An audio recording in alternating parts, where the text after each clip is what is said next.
Thank you for watching, liking, commenting, sharing, and subscribing right now.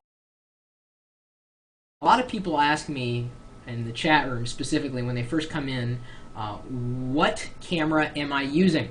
And what I generally have been using for a while has been my Canon GL2, which was a very expensive DV cam when I purchased it, still kind of is. I never used it all that much, oddly enough, up until when I started streaming video live on the web. So I've got it connected through its FireWire port into my Mac Mini, and so this is all running through my Mac. And it was really easy to do. The Mac recognized the audio, the Mac recognized the video. Of course, for the audio, right now I'm using a completely different microphone, and that'll be a completely different video explaining that.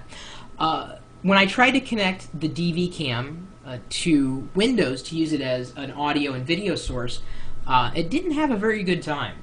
Unfortunately, and I didn't really feel like messing with it too much, so I just plugged it back into the Mac and called it a day. So I don't really want to turn this into a Windows versus Mac thing, but that's kind of what it is in this case.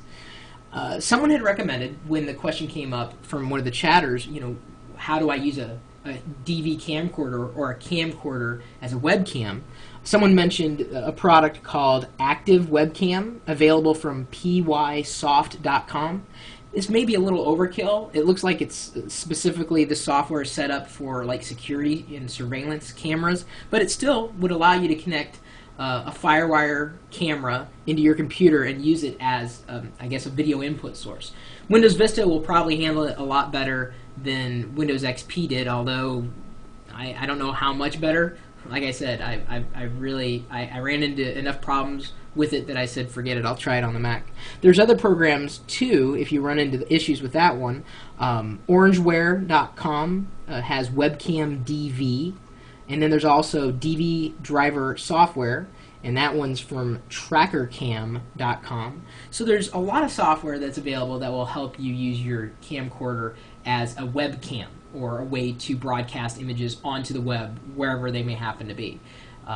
You will still need a program, of course, to display those images, like a webcam program, or something that would allow you to, like what we use here with Ustream, or even the flash recorder at YouTube, which doesn't work very well, will connect directly to the camera as long as it's connected to the computer. And pretty much the only way to connect a camcorder or computer is FireWire. So you got to have FireWire on the camcorder and your computer in order to pull it off. So there you go.